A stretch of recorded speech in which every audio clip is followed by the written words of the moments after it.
Hey everyone, this is Pal Ponder on Weather coming at you with another video. Today is Sunday, January 26th. In this update, we're going to be talking about the U.S. weekly forecast for Sunday, January 26th through Sunday, February 2nd, so you can plan your week ahead. So before I do get started, if you do like weather-related content, please subscribe to my channel as I will upload about 5 videos a week to keep you updated.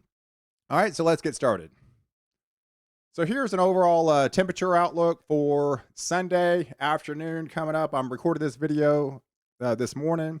So you can see we've got widespread 20s and 30s up north in the upper Midwest. We've got 40s and 30s off the Oregon coast. And as we're getting kind of a milder temperatures down in Texas now to 60 degrees, but hanging on to some cooler weather into Mississippi and Alabama, where you're topping out about 50 degrees today, and where we're getting some of that backside snow that we talked about last week on the extreme upper New England coast. You're seeing those daytime high temperatures not even reaching above freezing. So if we look at over the overall surface temp map for this afternoon, we can see that low pressure that we talked about last week on the backside is filtering in more snow on the extreme New England coast, on the upper New York and extreme Vermont and New Hampshire and extreme Maine, where we've got more snow, where we have relentless rain and snow on the interior coming in for the northwest this week, as really system after system keeps coming in off the Pacific coast. So we take it out to Monday afternoon around 6 o'clock. We can see the big story this week is going to be this trough that's going to be digging into the United States.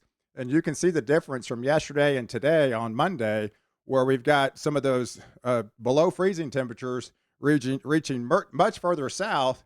And to kind of give you an idea, the average high temperature in Dallas is around 57. So now you're talking below normal conditions, reaching all the way into Texas, and even some of the southeast states. And then you're still below freezing because you're still getting that backside snow, whatever's left over from that event we talked about last week. And you can see that on the surface map coming up on Monday afternoon, where you're getting some leftover snow showers, where this developing low pressure, you're starting to kind of see this, as this is going to be the main culprit this week for the United States and eventually potentially for the Northeast coast next weekend. So we'll get into that. So you can kind of see the demarcation line of this trough kind of dig it in further south. Now we're getting some of those. These are high temperatures on Tuesday now, almost freezing in Oklahoma. So where that low really starts to deepen, we've got 20s in Colorado and Wyoming, and much of the northwest coast is going to be dealing, like I said, with relentless amount of rain, a lot of rain coming up for you guys in the Northwest again. I know you've been getting a lot, but you're going to be getting a lot more. And like I said, the main story this week is where this overall track of this trough takes place and this developing low pressure that's going to be developing in the Gulf. But you can see out ahead of it, it's not going to be as, widespread mild for the entire week, like some of the attention headlines might grab this week. Because it's not going to be mild everywhere. So below normal for the south and southeast for the middle part of the week. And if we take it out to the surface temperatures, you can see that low pressure kind of dig it in. And this is, again, Tuesday afternoon. It's even got some snow breaking out into Oklahoma. We talked about the high temperatures at 6 o'clock, 33, 34 degrees, and that's a high temperature. So on the north side where this low develops, you could have a little bit of snow showers in Oklahoma as this low starts to develop in the middle part of the week. If we take it out to Wednesday afternoon, you can see that low pressure really start to dig in. Again, average high is 57 in Dallas. We're talking 43 now. So that's 14 degrees below normal. So it's not going to be mild everywhere for the entire week. So we've got below freezing temperatures in Idaho, Utah, Colorado, up here into Colorado and Wyoming. So we've got even down in the 40s, and these are again high temperatures on Wednesdays, and in the low to mid 40s, even for the deep south. So hanging on to the 60s and 70s for Florida. But again, these are high temperatures and, 20s, near freezing in Pennsylvania, upstate New York, Vermont, New Hampshire, into Maine, especially into Caribou, where you can be seeing some single digit highs by Wednesday. But again, as we take a look at that surface map, we see that developing low pressure that's going to be the main player this week as it starts to crank up into the Gulf of Mexico by Wednesday afternoon. And if we take it out to Thursday afternoon, again, that low pressure is still feeling the effects off that trough, still below normal in Texas. And these are high temperatures reaching all the way down to the coast, even for Houston. Low 50s for you guys in Houston, even down in New Orleans, much of the deep south, Mississippi, Alabama, into Georgia, start getting to the Carolinas. Now we're talking into the 40s. So this trough is going to have some cold air behind it, and then start to tap into some of that Gulf moisture as we start digging into the middle of the week. If we take a look at the surface map, we've got that, like I said, that low pressure just now kind of getting its act together in the Gulf and kind of developing. But overall, in the middle of the country, you're going to be fairly dry this week for much of Colorado and some of the middle part of the country as that high pressure starts to crank in for there. But again, that trough is going to be the main player where it's going to dig deep into this United States and potentially hug up the coast as we get into next weekend. So we'll be talking a lot more about that. If we take it out to Friday afternoon, again, now we retreat back to normal. So we hit, below normal for Tuesday, Wednesday, Thursday, and even just normal in Dallas. That's 4 days in a row. So it's not going to be mild and, high temperatures, all week long everywhere. And you can see that low pressure, that trough digging in, high temperatures in Minnesota and in the 20s and teens, and Michigan, and then even some below freezing temperatures hanging on for New England. If we take a look at the surface map on Friday afternoon, again, that main story where it's going to dig deep down in the off the southeast coast, where it's going to be dumping a lot of rain as it just now starting to develop into Florida, Mississippi, Alabama, Georgia, much of the Carolinas, into Tennessee as we get into Kentucky. So, like I said, this developing low pressure is going to be developing. And then again, a relentless amount of storms coming in off the Northwest coast, and that's not going to stop. So, again, two named players, Northwest coast, and then trough in the middle of the week, spreading up the Northeast coast.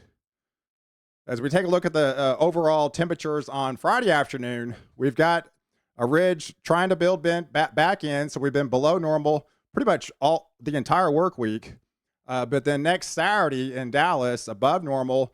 And then where you're on the closer to that low, you're going to be below normal as this low tracks up. Now it's going to be off in the Carolina somewhere, coming up potentially off the East Coast. It all depends on that overall track. And if you take a look at the surface map on Saturday afternoon, you can see, again, it all depends on that overall track. Most of the guidance kind of keeps this offshore, and it would spread snow on the backside. So we'll be talking about a lot more of this potential storm throughout the week as this develops, because this is, again, even 6 days out. But it would dump more snow into Pennsylvania, New York, into Connecticut, Massachusetts, and as it rides up the East Coast. If we take a look at the surface temperatures, and again, these are high temperatures. Again, these would be, below freezing. So it would snow if this scenario would play out. So we'll just have to watch this carefully as this system rides up the East Coast. So obviously this would be a week out now. So a lot can change developing on this track, because it really doesn't even start developing until Friday afternoon off the southeast coast in the Gulf of Mexico. If we take a look at the overall surface map on Saturday afternoon, we can take a look at depends on where that low actually tracks, would dump heavier snow into much of the New England coast. So I wouldn't get fixated on the overall track right now, but just kind of gives you the idea. This is going to be a main player, what we're going to be looking at as we go throughout the week. and it all really depends on the track of that system. If we take a look at the overall precipitation for this week, again, you can see kind of two main players. Relentless storms coming off the northwest coast, dumping more heavy rain into Washington and Oregon, and then snow on the interior side. And then we've got a huge swath of the central part of the United States where you're just not going to see much activity at all this week. Going to be fairly mild and dry for you guys. But again, that main player and starting in the middle of the week, and you can kind of see that demarcation line right in the middle of Texas, and then it moves east where this low really deepens in the United States, south in the Gulf of Mexico, spreading heavy rain in the southeast, and then snow would be on the north side. So again, it all depends on this track and how much cold air is behind this system. It would depend on the snow amounts, and you can kind of see the snow amounts dumping some heavier amounts off in the northwest, and then maybe 1 to 2 inches. So again, this player won't even fill in till Saturday or Sunday, and this is a week from now. But most of the guidance has this keeping it offshore, and it would be potentially a Carolina, Virginia, up into the middle part of PA and New York, and upstate New York, and into the New England coast. So I would say if you live in this area, you would have to watch out for this system of impacting you for next weekend. So that's kind of give you an idea how this week is going to play out for you guys, so you can kind of plan your week ahead. Be sure to like this video and definitely share with your friends on social media. I appreciate you guys watching this morning, and definitely subscribe to my channel and catch me in the next video where I protect you before and after the storm.